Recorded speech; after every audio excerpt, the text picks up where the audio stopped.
Hello and welcome back to the podcast. My name is PH, your host, and you are listening to 1983. We are starting a new series on the life of the presidents of the United States. So we're going to cover the life of George Washington in this episode. To start off, we'll start where he started off. He was born on February 22nd, 1732 in Westmoreland County, Virginia, to Augustine and Mary Ball Washington. His father was a leading planter in the Virginia area, and he made sure to teach his children about his trade. Little is known about George Washington's childhood. We do know a few facts, and the problem with that is you're relying on someone keeping a journal basically back in the 1700s. There's not a whole lot of other ways to find information about people that were quote unquote famous pre them being famous because no one cared to keep a record. So anyway, even though little is known about his childhood, it's probably safe to assume it was the same as everyone else's childhood in pre-Revolutionary War America. Cold, dingy, and everything was trying to kill you. While he did grow up helping on his father's farm, when he was 11, George's father passed away, leaving the plantation to his two adult half-brothers. And that's actually something I didn't know as well, was that his father was married multiple times. Luckily for the family, his father's estate had enough money to sustain George, his mother, and his siblings, while obviously helping maintain the land. George learned hard work early on. As with his father's passing, he was left with a lot of responsibility regarding the plantation. I don't know if anyone listening has worked on a farm, but when I was 14, I helped move irrigation pipes and did a little bit of ranching, and that was some back-breaking work. I really appreciate anyone who's willing to get up that early and basically break their butts until the sun goes down. And a good portion of the time, even way after the sun goes down. It's some really hard work. Unlike a lot of his peers, Washington never attended college, and he barely received a formal education. His two older brothers were able to attend Appleby Grammar School in England, but after his father died, the family, they just couldn't afford to send him to school. MountVernon.com, which I think houses his biography and some other presidential documents, they state that his mother hired private tutors for George and his siblings as a substitution for learning in a formal setting. That's something that I never thought about, is that they probably had stuff like that set up because people's farms were probably quite a ways away from each other. And if you couldn't make it to a schoolhouse, there was probably people in the area that were willing to teach you for a small price. You just don't think about that from the 1700s, but from the year that he married Martha in 1759 to the outbreak of the American Revolution, Washington spent his time managing his lands around Mount Vernon. And that's something that is interesting, is he was able to work hard and purchase land in the same place that his family raised him. He also served in the Virginia House of Burgesses, which was the elected representative element of the Virginia General Assembly. So that's just the legislative body of the colony of Virginia. We can basically relate it to a state senate today, but if you think about it, back then, a colony was basically like its own country that was controlled by the British back then. So maybe it would be more like a national senate or something like that. Like a good portion of men in that day, George felt like the British merchants were taking advantage of him. He also felt hampered by regulations and taxes imposed by the British. I can totally relate to that.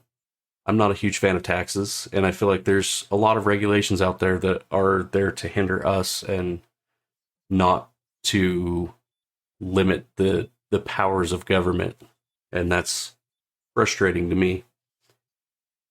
Closer to the time of the Revolution, Washington started voicing his dislike of the British, along with a whole bunch of other people. I saw a weird statistic the other day that said I think it was a maximum of 45% of the colonists at any given time were pro-revolution.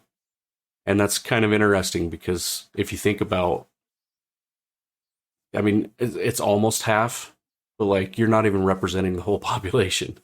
And to be fair, the article that I read kind of mentioned that there was probably a lot of people who were impartial to who was going to win. They just wanted to be on the winning side. So a lot of people picked the British back then. Um, at the ripe old age of 44, he became the commander-in-chief of the Continental Army.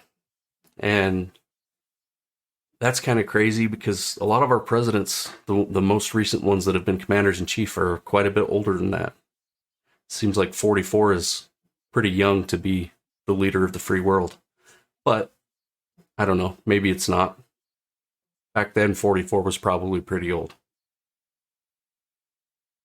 In July of 1775, at Cambridge, Massachusetts, Washington took over his troops and embarked on a war that would last until 1783. On December 26th of 1776, so a few months after the Declaration of Independence was signed, at 9 a.m., Washington's Continental Army invaded Trenton, New Jersey. 1,400 Hessian troops were stationed there at the time. Commander Washington was smart, though, and waited to attack until after they had finished their Christmas festivities, which means they were probably all drunk and passed out when he showed up. An hour and a half later, he had control of the city, as well as capturing around 1,000 of the enemy troops in the city. This was the first big win by the Americans in the war effort. So if you think about it, how degrading would that be? You sign the Declaration of Independence, the British show up, they're kicking the crap out of you, and for 6 months you don't win a major battle. I know quite a few people that would quit at that point, myself included. I don't know if I could go 6 months of losing and then getting my first win and thinking, oh yeah, this is going to turn around. Many more notable battles, genius moves, and bouts of luck involved Washington as well. The escape across the Delaware River previous to the capture of Trenton wouldn't have been possible without the halt of troops that were chasing Washington's army. British soldiers, commanded by General Cornwallis, received an order to halt in place for 6 days, allowing the Americans to cross the river and even have enough time to go up and down the coast, destroying all other civilian and military boats the British could use to chase them across the river. And I've heard stories about General Cornwallis being cocky, and basically a lot of people saying like his downfall was his, I guess cockiness is the best way to put it. I've heard that was something that he struggled with, and he even kept a book, like a journal, of all of the battles that he was in, and was pretty full of himself for the battles that he had won. But this is one of the things that screwed him over. If he had just kept following Washington until they got to the Delaware River, there was a very good likelihood that his troops would have been able to wipe out the rebellious Washington followers. And honestly, today we would probably be speaking the Queen's English and not American English. Many experts wonder if Washington was the genius behind his military successes, given his lack of formal education. I kind of get where they're coming from, because if you hear of someone today that was like, oh yeah, I only got through 2nd grade and that's it, it kind of makes a little bit of sense that maybe they wouldn't be very bright. I don't know. There's some people that drop out of college and end up becoming billionaires, so maybe I'm discounting people too much, but I can see where these experts are coming from. One thing you can't discount is his experience that he gained during the French and Indian War. The Strauss Center for International Security and Law state that Washington learned 5 tactical lessons from the British losses he saw at Fort, I'm going to butcher the crap out of this, Duquesne, I think. Duquesne. I can't even spell it. I don't know. French wasn't my strong suit. In order from what they think was most important to number 5. Know whom you are fighting is number 1. Number 2 is study the land and make it your ally. Number 3, as circumstances change, be ready and willing to change preconceived assumptions. Number 4, listen to the dissenters. And number 5, think slowly, act quickly. And I've actually heard something similar to that with business recently. The quote was actually, hire slowly, fire quickly. Never heard that before until recently. George Washington realized earlier on in his military career that in order to win the war, he had to keep the British guessing. He fought in a more guerrilla style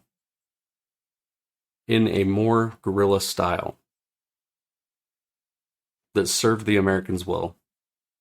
As British generals were used to fighting in columns and rows, it was very confusing to them having to fight people that hid behind trees, and decided to attack using surprise rather than marching toward other people that had cannons and muskets.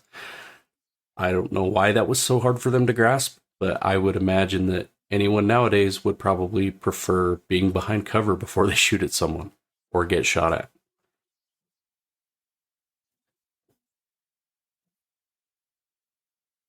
George Washington realized earlier on his I already read that. Washington decided to harass the British, rather than take them on toe-to-toe. In a report to Congress, he is quoted as saying, "We should, on all occasions, avoid a general action, or put anything to the risque, unless compelled by a necessity, into which we ought never to be drawn." Meaning, we should fight on our own terms, unless necessity arises so that we don't get drawn into a devastating attack. After the war in 1787, which he obviously won, I don't know, maybe if you're not from America, you don't know that, but it's called America now because we beat the British. One up for us.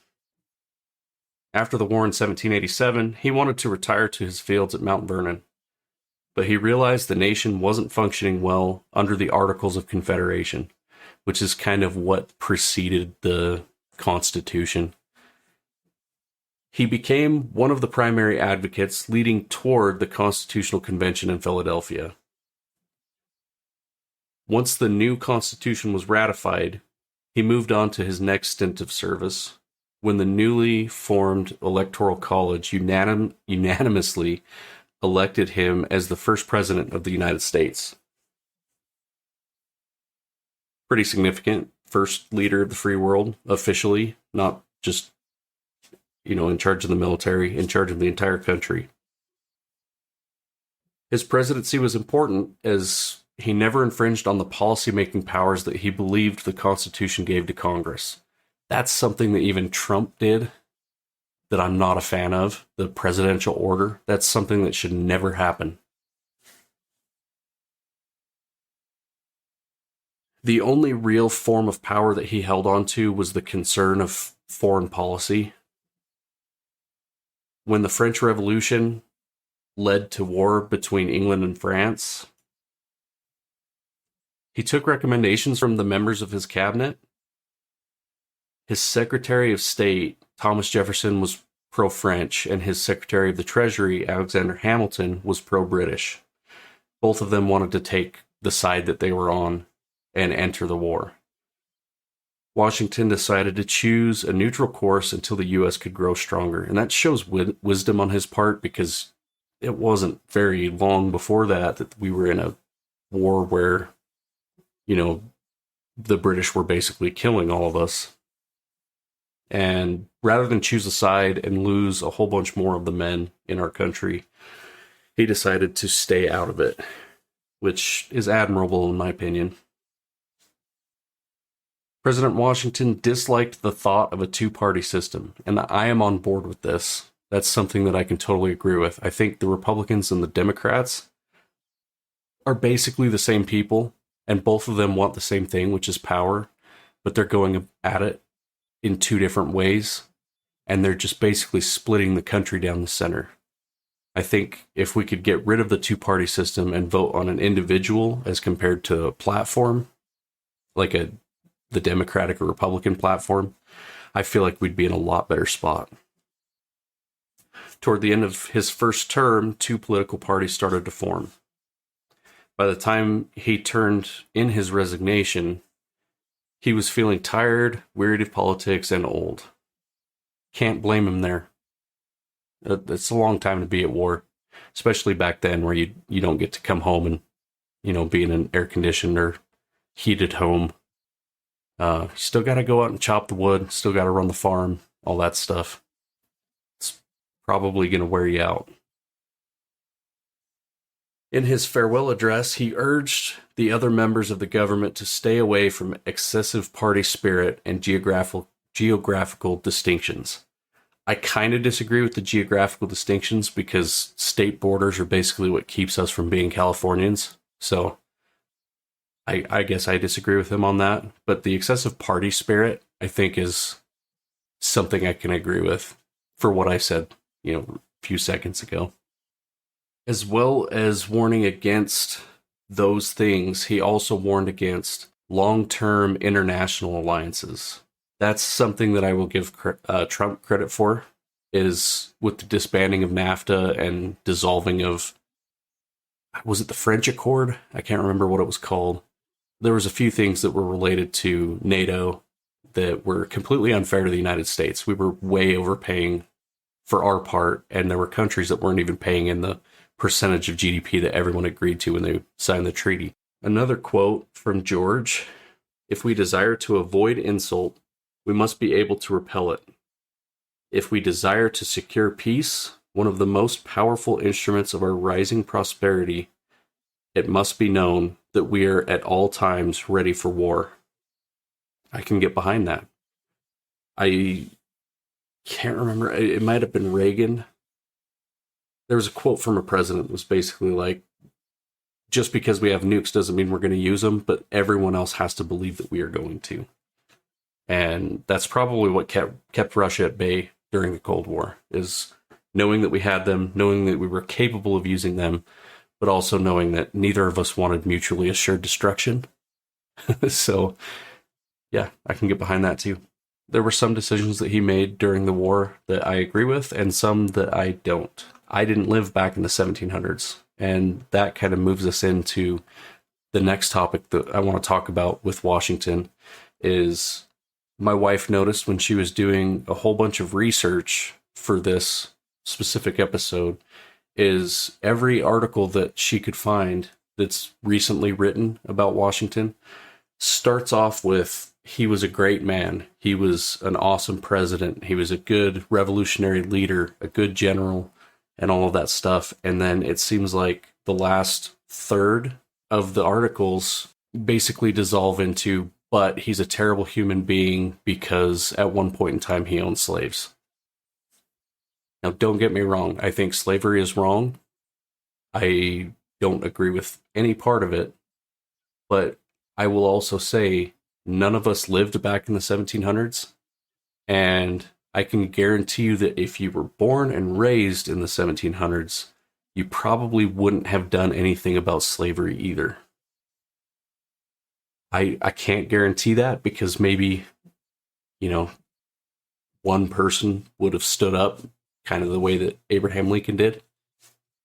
But I have a pretty good feeling that most people just accept the status quo and they move on in their lives without thinking twice about the fact that, even today, half of the stuff that we buy is made in China.